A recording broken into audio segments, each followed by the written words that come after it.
Video like जरूर कर लीजिए और ऐसे वीडियो लगातार फ्री में पाने के लिए चैनल को तुरंत सब्सक्राइब कर लीजिए और बेल आइकन को जरूर टैप कर लीजिए ताकि आगे भी सारे वीडियो आपको मिलते रहे। यूट्यूब में फॉलो करते हैं तो प्लीज ये वाला फ्री टेलीग्राम चैनल जरूर ज्वाइन कर लीजिएगा। सारे नोटिफिकेशन सारे अपडेट यहीं पे आते हैं, ध्यान रखिए। नमस्कार दोस्तों, स्वागत है आपका स्टडी फॉर एग्जाम्स में।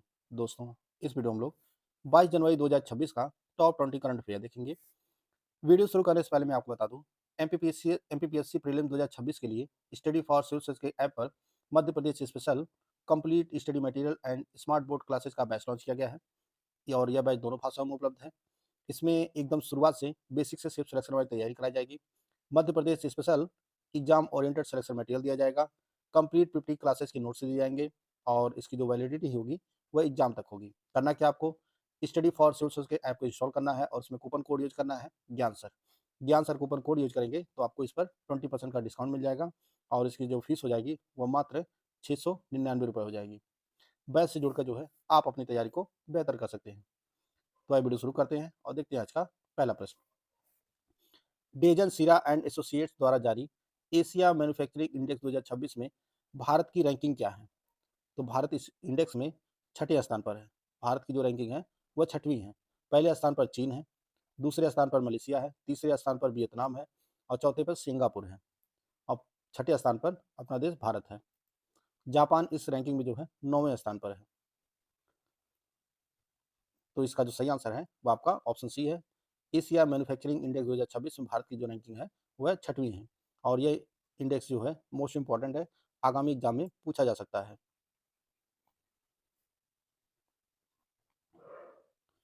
जनवरी 2026 में अमेरिकी राष्ट्रपति डोनाल्ड ट्रंप ने ईरान के साथ व्यापार करने वाले देशों पर कितने प्रतिशत अतिरिक्त शुल्क टैरिफ लगाने की घोषणा किया है? तो अमेरिकी राष्ट्रपति डोनाल्ड ट्रंप ने ईरान के साथ व्यापार करने वाले देशों पर जो है 25% की टैरिफ की घोषणा किया है। तो इसका डी ऑप्शन सही है।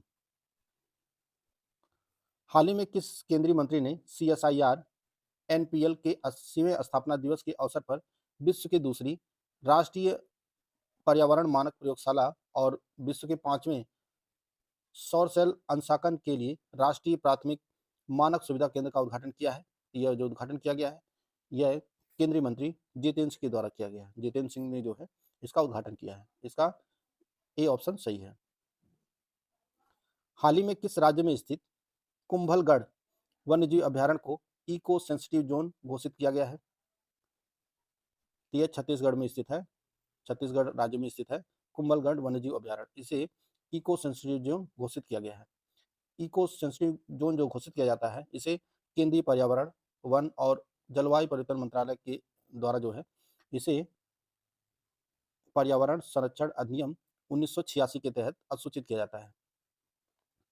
ये इंपॉर्टेंट फैक्ट है, आप लोग नोट कर लीजिएगा। इसका ए ऑप्शन सही है।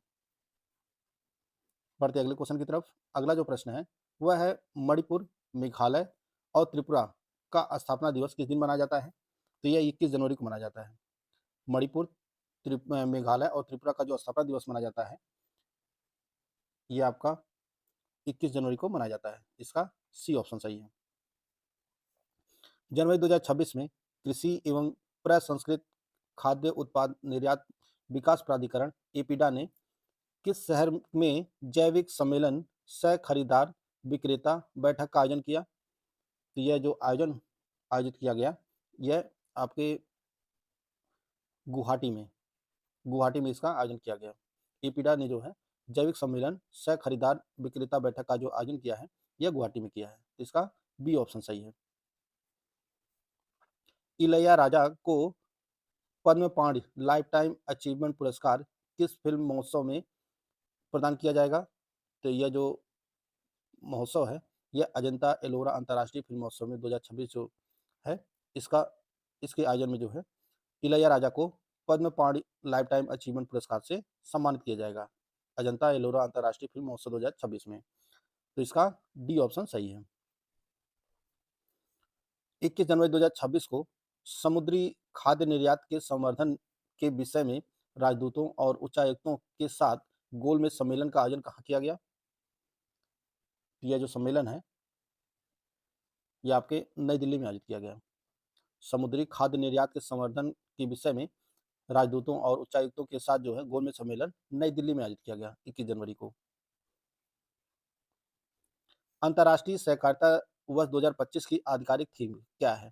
आप सभी को पता है 2025 जो है यह अंतर्राष्ट्रीय सहकारिता वर्ष के रूप में मनाया जा रहा है और इसकी आधिकारिक थीम क्या थी? आपको बताना है। तो इसकी जो आधिकारिक थीम है वो आपका ऑप्शन बी है, कोऑपरेटिव्स एक बेहतर दुनिया बनाते हैं। कोऑपरेटिव्स एक बेहतर दुनिया बनाते हैं। यह अंतर्राष्ट्रीय सहकारिता वर्ष 2025 की आधिकारिक थीम है। इसका बी ऑप्शन सही है।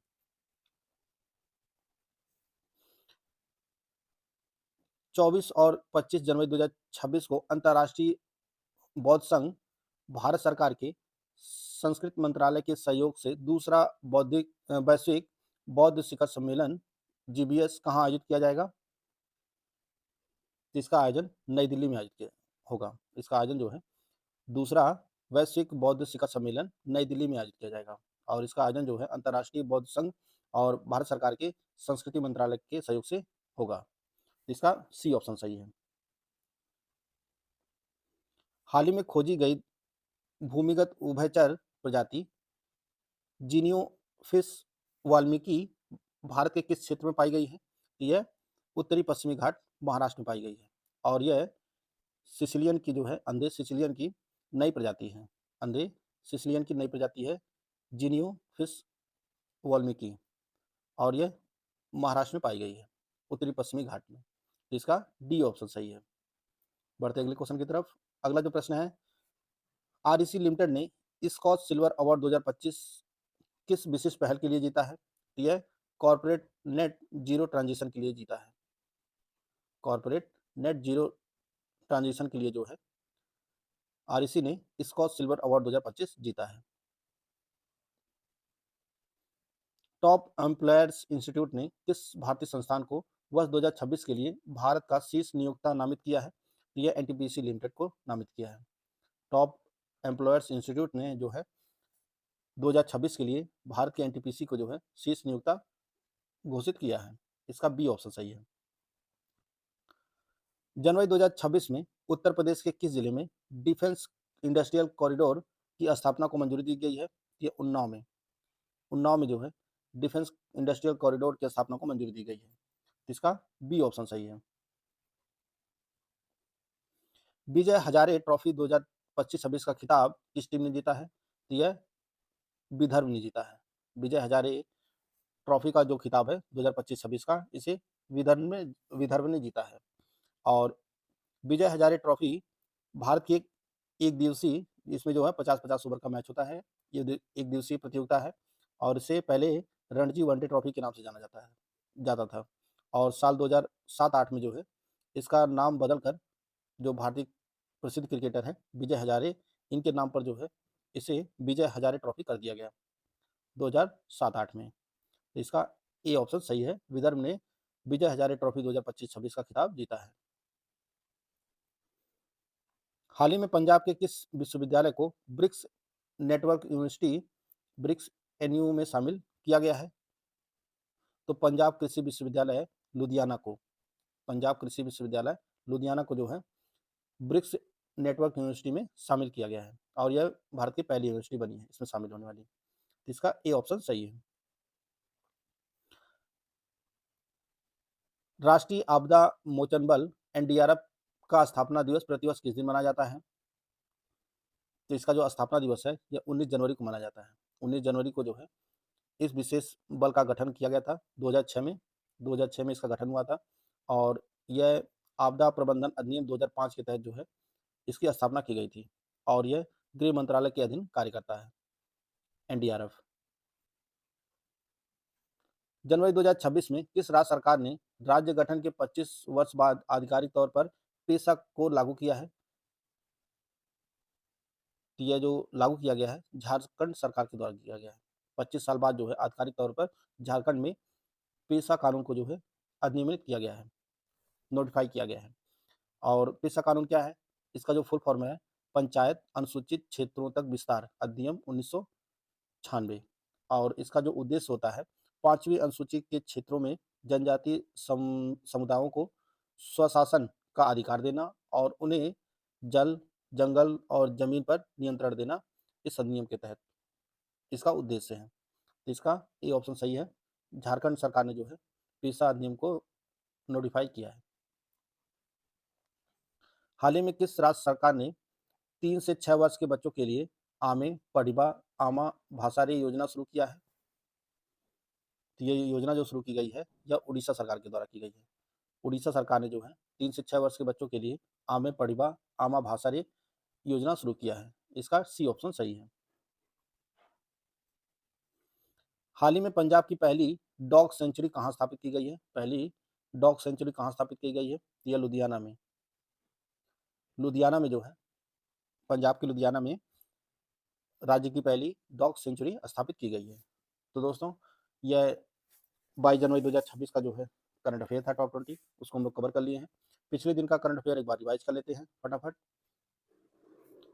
विरासत प्रबंधन के लिए दुनिया का पहला डिजिटल लाइफ वॉल्ट हाल ही में किस कंपनी द्वारा लॉन्च किया गया है? यह सॉलिड्स के द्वारा लॉन्च किया गया है। केम वोल्ट ग्लोबल ने किस राज्य के साथ 5 गीगावाट की गीगा फैक्ट्री स्थापित करने के लिए समझौता किया है? तो ये आंध्र प्रदेश सरकार के साथ हुआ है। डॉक्टर सी पलानीवेलु की आत्मकथा पलानीवेलु गट्स के हिंदी संस्करण का विमोचन किसने किया है? तो यह सीपी राधाकृष्णन ने किया है। जनवरी 2026 में भारत और जापान ने किस शहर के तट पर संयुक्त खतरनाक और नुकसानदायक पदार्थों HNS प्रतिक्रिया अभ्यास आयोजित किया? तो यह मुंबई में किया गया है।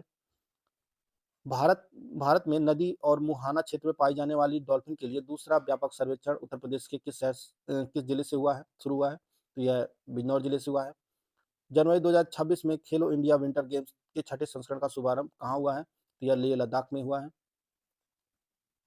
वर्ष 2026 में भारत ने कितने मूल्य का रिकॉर्ड इलेक्ट्रॉनिक्स निर्यात किया है? तो यह $47 अरब का। कोकबो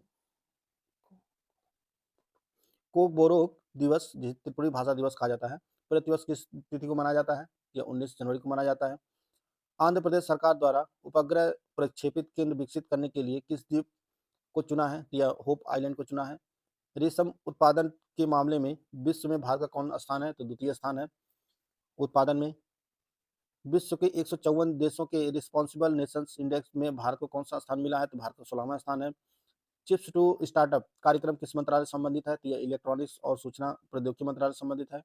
आरबीआई की एकीकृत ओम्बुड्समैन योजना 2026 किस तारीख से प्रभावी होगी? तो यह 1 जुलाई 2026 से होगी।